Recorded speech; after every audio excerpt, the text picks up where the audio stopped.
Election bus യാത്രയിലേക്കാണ്, ഏറ്റുമാനൂരിലേക്കാണ് നമ്മൾ പോകുന്നത്. അവിടെ അതിര ഡി നായർ ഇന്ത്യയുടെ സ്ഥാനാർത്ഥിയാണ്. അഭിലാഷും ശ്രീജിയും നമുക്ക് പോകേണ്ട.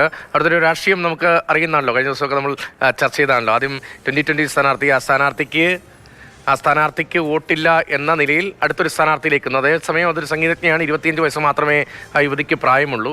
അതേസമയം മത്സരിക്കുന്ന മറ്റു രണ്ട് LDF-ന്റെ UDF-ന്റെയും സ്ഥാനാർത്ഥികൾ ഏറ്റവും പ്രബലരാണ്. ഒരാൾ മന്ത്രിയാണ്, ഒരാൾ DCC അധ്യക്ഷ പദവിയിൽ ഉൾപ്പെടെ പ്രവർത്തിച്ച ആളുമാണ്.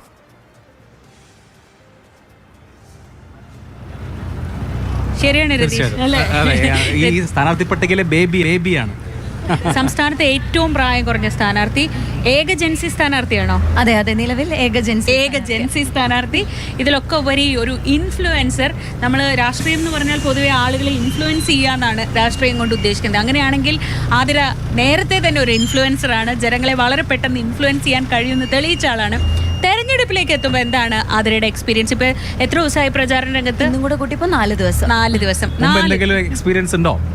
പിന്നെയില്ലേ, എനിക്ക് എൻ്റെ ജീവിതത്തിൽ ഇപ്പോൾ ഇതുവരെ നടന്ന സംഭവങ്ങളൊക്കെ വെച്ച് നോക്കുമ്പോൾ ഇപ്പോൾ ഞാൻ മുന്നേ ഒരുപാട് വേദികൾ കണ്ടിട്ടുണ്ട്, ദൈവം സഹായിച്ച്.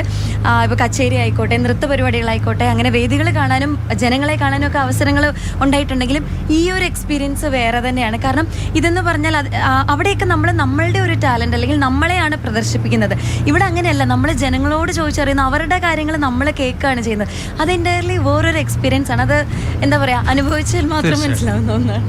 പാലായിൽ രാജ്യത്ത് തന്നെ ഏറ്റവും പ്രായം കുറഞ്ഞ നഗരസഭാ അധ്യക്ഷ തൊട്ടപ്പുറത്തുണ്ട്. അപ്പോൾ തൊട്ടിപ്പുറത്ത് 25 വയസ്സുള്ള സ്ഥാനാർത്ഥിയാണ് ആതിര. നേരത്തെ നമ്മൾ സംസാരിച്ചപ്പോൾ ചോദിച്ചു, അതായത് ഏതെങ്കിലും തരത്തിൽ രാഷ്ട്രീയമായിട്ടുള്ള പരിചയമുണ്ടോ? പാരമ്പര്യമൊന്നും അല്ല, പരിചയമുണ്ടോന്ന്. ഈ രാഷ്ട്രീയം എന്ന് പറയുന്നത് എപ്പോഴെങ്കിലും ആതിരെ മുമ്പ് എക്സൈറ്റ് ചെയ്യിച്ചിട്ടുണ്ടായിരുന്നോ? തീർച്ചയായിട്ടും. കാരണം നമുക്ക് ഏതൊരു 18 വയസ്സ് കഴിഞ്ഞ ഇന്ത്യൻ പൗരനും രാജ്യത്ത് എലക്ഷൻ എന്ന് പറയുന്ന ഒരു പ്രോസസ്സിലൂടെ, ഇപ്പം ഞാൻ തന്നെ ഇതിനു മുന്നേ വോട്ട് ചെയ്തിട്ടുണ്ട്. അന്നൊക്കെ നമുക്ക് തോന്നിയിട്ടുണ്ട്, അതായത് എന്താ പറയുക, നമ്മൾ അന്നൊക്കെ ഒരു എന്താ പറയുക, വോട്ട് ചെയ്യുന്ന ഒരു ആൾ മാത്രമാണ്, ഒരു വോട്ടർ മാത്രമാണ്. ഇന്ന് ആ സ്ഥാനത്ത് മറ്റുള്ളവർ വോട്ട് ചെയ്ത് വിജയിപ്പിക്കേണ്ട അല്ലെങ്കിൽ ജനവിധി തേടുന്ന ഒരാളാണ് ഞാൻ. ആ ഒരു സ്ഥാനത്താണ് ഞാൻ നിൽക്കുന്നത്. അപ്പോൾ ഇപ്പം പറഞ്ഞ പോലെ തന്നെ എനിക്ക് രാഷ്ട്രീയ പശ്ചാത്തലമൊന്നുമില്ല. എന്നിരുന്നാലും വളരെ ചെറുപ്പത്തിൽ ഇപ്പോൾ നമ്മുടെ ബാലഗോകുലത്തിലായിക്കോട്ടെ അങ്ങനെയൊക്കെ വളരെ ആക്റ്റീവായിരുന്ന ആളാണ്, പ്രാസംഗികയായിരുന്നു.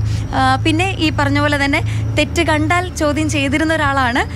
പിന്നെ നമ്മളുടെ പഠിത്തത്തിൻ്റെ ഭാഗമായിട്ട് കോളേജ് PG ഒക്കെ വന്ന സമയത്താണ് ഇതിൽ നിന്ന് പുറകോട്ട് നിന്നത്. കാരണം നമുക്കറിയാലോ, നമ്മൾ വിദ്യാഭ്യാസം നമുക്ക് അതുപോലെ പ്രവർത്തിച്ചിട്ടില്ല. ഇല്ല കോളേജിലൊന്നും. ഒന്നും ഞാൻ പഠിച്ച കോളേജിൽ അങ്ങനെ പാർട്ടി ഉണ്ടായിരുന്നു, പക്ഷെ അവിടെ നമ്മുടെ CPM ആയിരുന്നു, SFI ആയിരുന്നു. അങ്ങനെയല്ല, അവിടെ കോളേജിൽ. അന്ന് നമ്മള് അതെ, അന്നൊക്കെ നമ്മളെപ്പോഴും പാർട്ടി എന്നതിലുപരി വ്യക്തികളെ നോക്കി വോട്ട് ചെയ്യുന്ന ഒരു കൂട്ടത്തിലായിരുന്നു ഞാൻ. അത് നമ്മുടെ ഇവിടുത്തെ ഇലക്ഷനിലും ആയിക്കോട്ടെ, നമ്മുടെ കോളേജ് ഇലക്ഷനിലും ആയിക്കോട്ടെ, നമ്മുടെ ആളുകളെ നോക്കി. ഒരു കുസൃതി ചോദ്യം ചോദിക്കട്ടെ, കഴിഞ്ഞ ഇലക്ഷൻ ആതിര ആർക്കാ വോട്ട് ചെയ്തത്?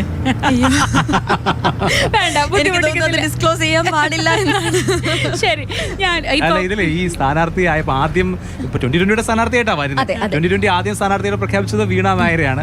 അപ്പോൾ നോക്കുമ്പോൾ അവർക്ക് വോട്ടേഴ്സ് ലിസ്റ്റിൽ പേരില്ല. അപ്പോൾ സാബു ജേക്കബിന് വോട്ടേഴ്സ് ലിസ്റ്റിൽ പേരുള്ള ഒരു ഇൻഫ്ലുവൻസർ വേണം.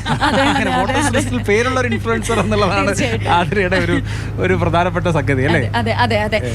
നമ്മളെ വിളിക്കുന്ന സമയത്ത് തന്നെ ആദ്യം ചോദിച്ച കാര്യം വോട്ടേഴ്സ് ലിസ്റ്റിൽ പേരുണ്ടോ എന്നുള്ളതാണ്. പിന്നെ നമ്മൾ SIR വന്ന് നമ്മളത് കൊടുത്തിട്ടുണ്ടായിരുന്നു. അപ്പൊ അതുകൊണ്ട് ലിസ്റ്റിൽ ഉണ്ടാവും, അതെ ഉണ്ടാവും എനിക്ക് ഉറപ്പായിരുന്നു. എന്നിരുന്നാലും നമ്മൾ വിളിച്ച് അന്വേഷിച്ചതിന് ശേഷമാണ്. അതെ, കാരണം ഒരു തരത്തിലും ഇനി ഒരു അബദ്ധം ഉണ്ടാവരുത്. അത് എന്റെ വാക്കുകൊണ്ടോ ഒരു വാക്ക് പിഴ കൊണ്ട്